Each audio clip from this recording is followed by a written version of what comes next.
फटाफट से आ जाओ, greatest term in the expansion देख लेते हैं। मैंने हरगिज ये नहीं कहा कि मुझे ग्रेटेस्ट कोफिशिएंट चाहिए, मुझे ग्रेटेस्ट टर्म चाहिए इस एक्सपेंशन की 1 plus x raise to power n. तो एक फिर से बढ़िया सा टेक्निक है मेरे पास। हम m की वैल्यू निकालने के लिए एक फॉर्मूला यूज करेंगे जहां पे हम x into n plus one upon x plus one का मैग्नीट्यूड लेंगे, जहां पे n जो है वो ये है और x ये वाली टर्म है। आप इस फॉर्मूले में ऐसा भी लिख सकते हो कि आपने जो है इसको mod x n plus one upon mod x plus one करके यूज करना है। तो मॉड x लिखने का मतलब ये है कि यहाँ पे x का साइन मेरे लिए क्वेश्चन में मैटर नहीं करता।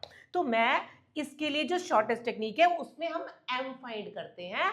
m के दो आंसर हो सकते हैं, हो सकता है एक इंटीजर आए या हो सकता है कोई नॉन इंटीजर आए। अगर m की वैल्यू फॉर्मूले से निकालने के बाद मेरे पास एक इंटीजर आ जाए तो मेरे जो दो आंसर्स होंगे greatest term that will be tm and tm plus one. और अगर मेरे पास कोई भी इंटीजर ना आए तो it will be t of greatest integer of m plus one. Question से हम इसको ज्यादा समझ पाएंगे। तो proceeding with the question, I have the question, the greatest term in the expansion of 3 minus 5x raised to power 11 where x is equal to 1 by 5। आपने क्या करना है, यहाँ पे सबसे पहले क्योंकि जो मैंने फॉर्मूला आपको अप्लाई करा है that is used for 1 plus x raised to the power n, तो मैंने सबसे पहले अपने क्वेश्चन को इस फॉर्मेट में चेंज कराना है। सो मैं 3 आउट लेके आ रही हूं, 1 माइनस 5/3 एक्स रेज टू पर 11 हो जाएगा। इसको निकालने के बाद मुझे x की ये वैल्यू यहाँ सब्सटीट्यूट करनी है। 3 raise to power 11, 1 minus 5/3 into 1/5 4 raise to power 11। 5 और 5 कट चुका है मेरे पास और 3 raise to power 11, 1 minus 1/3 raise to the power 11 मेरे पास आ चुका है।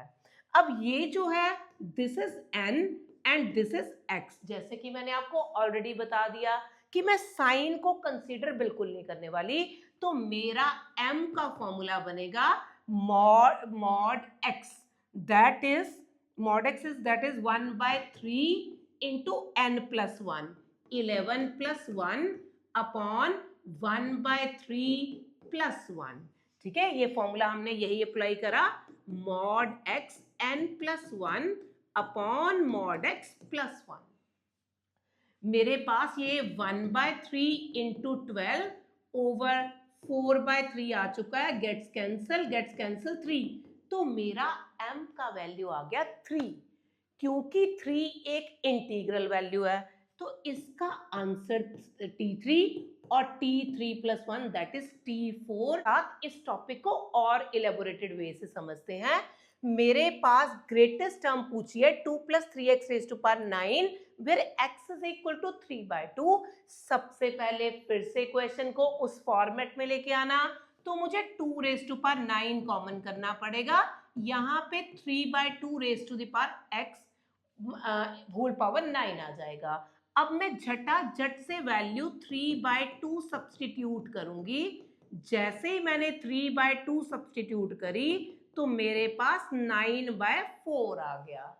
जब 9/4 ये वैल्यू है मेरी x की और ये वैल्यू है जो मेरी m की, और फिर से झटाझट से formula m is equal to mod x that is 9/4, 9 plus 1 10 upon 9/4 plus 1। तो ये 9/4 इंटू 10 और ये 13/4 गेट्स कैंसल, 90 अपॉन 13, तो ये अप्रोक्सीमेटली 6.9 होने वाला है because it is not an integer. तो हमारा जो आंसर आएगा greatest integer m plus one that is 6.9 का ग्रेटेस्ट इंटीजर। ग्रेटेस्ट इंटीजर बेटा खब्बे हाथ का लेफ्ट हैंड साइड का पहला इंटीजर। तो ऐसा नंबर लाइन है, ये 6 है 7 है, तो 6.9 के लिए पहला इंटीजर कौन सा बैठता है 6, तो ये 6 plus 1 that is t7 is my answer and option B is the correct option. आगे चलते हुए अब मैं आपको एक बहुत important and most recurring questions या most recurring type of the various entrance में करवाना चाहती हूं। यहां पे number of terms free from radical sign पूछा है। सबसे पहले इसका क्या मीनिंग है? इसका मतलब ये है कि मुझे जो टर्म्स चाहिए, जो x की या y की पावर चाहिए, वो अपॉन में नहीं चाहिए, r बाय में नहीं चाहिए, ठीक है। या इसका एक सिनोनिम है, that is number of rational terms या फिर नंबर ऑफ इररेशनल टर्म्स। तो कोई भी एक इनमें से नेम आ जाए तो आपको करना सेम ही प्रोसेस है, और मेरे हिसाब से वही TR+1 का फॉर्मूला जिसको आपको मैंने बार बार कन्वे करा है कि इंपॉर्टेंट है, उसी से अपन लोग क्वेश्चन को सॉर्ट करेंगे। हाँ बिल्कुल, क्वेश्चन की तरफ प्रोसीड करो। Number of term free from radical sign, यहां पे एक क्वेश्चन दे रखा है मुझे, इसमें मुझे फ्री फ्रॉम रेडिकल साइन चाहिए। सबसे पहला हमारा वही जादुई फॉर्मूला TR+1। अब n की वैल्यू तो 55 दे रखी है, बट r की कोई वैल्यू नहीं पता, तो मैं इसको r ही कंसीडर करूंगी। x raise to power 1/5 whole power 55 minus r and y raise to power 1/10 whole upon r। ध्यान से समझते जाइएगा और पॉज करके क्वेश्चन खुद भी सॉल्व करने की कोशिश कीजिएगा मेरे साथ। 55 CR x raise to power 55 minus r upon 5 y raise to power r by 10। हर क्वेश्चन में सेम प्रोसेस लगाना है। थोड़ी सी बेसिक नॉलेज और कंसेप्ट क्लैरिटी होने से और थोड़ी टेक्निक आने से कोई भी एंट्रेंस बहुत अच्छे से हो सकता है हमारा, ठीक है। तो यहाँ पे मैं ये कर चुकी हूँ ऑलरेडी। अब करना क्या है, मुझे इजी वाला देखना है, तो ये मेरे को थोड़ा इजी वाला दिख रहा है। तो आपने क्या करना है, ये अपॉन में नहीं आना चाहिए, तो इसका मतलब r जो है वो 10 का मल्टीपल आना चाहिए, क्योंकि ये बाइनोमियल थ्योरम है, 0 से 55 तक चलेगा। और अगर जो 10 के मल्टीपल्स हैं वो क्या होंगे, 0, 10, 20, 30, 40, 50। तो ये 6 आ गए जो इस सिचुएशन को सूट कर रहे हैं। बट अभी भी मुझे इनमें से वो चूज करने हैं बाबू जो इसको भी सेटिस्फाई करें, ठीक है।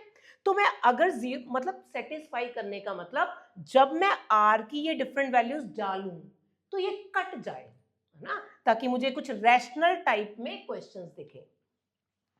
तो आपको क्या है, अगर आप 0 पुट कर रहे हो, 55/5 डेफिनेटली 11 कट रहा है, तो ये तो हमारा सही आंसर है। अगर मैं 10 पुट कर रही हूं, ये 45/5 ये भी आ रहा है, और ऑब्वियस लग रहा है क्योंकि ये सारे 5 के मल्टीपल ही हैं, और 55 में से कोई 5 का मल्टीपल भी घटेगा और उसको 5 से डिवाइड करेंगे, तो डेफिनेटली ये सबके सब सूट करेंगे। बहुत सारे क्वेश्चन में कुछ सूट कर सकते हैं, कुछ नहीं सूट कर सकते। बस इस पर्टिकुलर क्वेश्चन में मेरे पास जो रैशनल टर्म्स आ चुकी हैं वो है 6, ठीक है। कभी कभी वो उल्टी दिशा से कान पकड़ाने की कोशिश करते हैं, तो वो नंबर ऑफ इररेशनल टर्म्स मांगेंगे, तो कोई बात नहीं, हार्डली मैटर्स। टोटल टर्म्स कितनी है बेटा, हम सबको पता है कि हमने पहला टॉपिक भी करा नंबर ऑफ टर्म्स के बारे में, x plus Y raise to power n में नंबर ऑफ टर्म एक ज्यादा, तो इट विल बी n+1, 55+1 56। अब रैशनल और इररेशनल को मिलके ही तो टोटल नंबर ऑफ टर्म्स बनती हैं, तो मेरे पास रैशनल टर्म 6 है, टोटल टर्म 56 है। तो अरे अरे अरे इररेशनल टर्म्स कितनी आ गई मेरे पास, टोटल में से अगर मैं रैशनल माइनस कर दूंगी तो ये मेरे पास इररेशनल टर्म मांगेंगे। खैर इस क्वेश्चन में रैशनल मांगा था, तो ये 6 इज योर आंसर, ठीक है। Coming to my next question. इस क्वेश्चन को और भी अच्छे से क्लैरिटी लाने के लिए आप ये पढ़ो। इन फैक्ट जेई ने 2025 और 26 में इस तरह के सिमिलर बहुत सारे क्वेश्चन पुट करे हैं, आप ध्यान से देखते जाइएगा। इसमें भी हमें टी आर प्लस 1 निकालना है। 20 C R 4 1/3 raise to power 20 minus r 1/6 1 power r. This is equal to 20 CR 4 raised to power 20 minus r by 3 6 raised to power minus r by 4 आ गया। अब फिर से मेरा वही वाली बात कि अपन लोगों को चेक करना है ये आसान वाला, और प्लस और माइनस से हार्डली मैटर्स, मुझे 4 के मल्टीपल चाहिए। तो मैं क्या करने वाली हूं, 4 के मल्टीपल 0 से लेके 20 तक, 0 4 8 12 16 और 20, these all are the multiples of 4 starting from 0 to 20। 0 लेना मत भूल जाना, नहीं तो सारे सॉल्यूशन जो हमारे गलत हो जाएंगे और जो आपका आंसर आएगा वो ऑप्शन में भी मौजूद होगा। ठीक है, अगर आप 0 यहां पुट करते हैं, देखो यहां पे 0 पुट करोगे तो 20/3 नहीं कट होता, तो ये अपन का सॉल्यूशन नहीं बना। अगर मैं 4 पुट कर रही हूँ 16/3, ये भी पूरा आपस में कैंसिल नहीं हो पाता, it is also not solution. अगर मैं 8 पुट करती हूँ तो ये 12, हाँ अरे वाह 8 होल्ड कर गया है ना, ये 8 जो है इसने हमारा साथ दे दिया। अगर 12 पुट करूंगी ये भी सूट नहीं करता, 16 सूट नहीं करता, 20, हाँ बिल्कुल इसको मत हड़बड़ाहट में खराब कर देना, क्योंकि 20 माइनस 20 0, तो 0 हर एक का मल्टीपल है, तो आपको ये जाएगा 8 और 20, मेरे दो आंसर्स आएंगे, इट इज 2। और अगर इसकी जगह पे इरेशनल बोल देते तो हमें पता है कि टोटल टर्म जो है वो 21 है, उनमें से 2 माइनस करूंगी तो 19 टर्म जो है वो मेरी इरेशनल हो जाएंगे।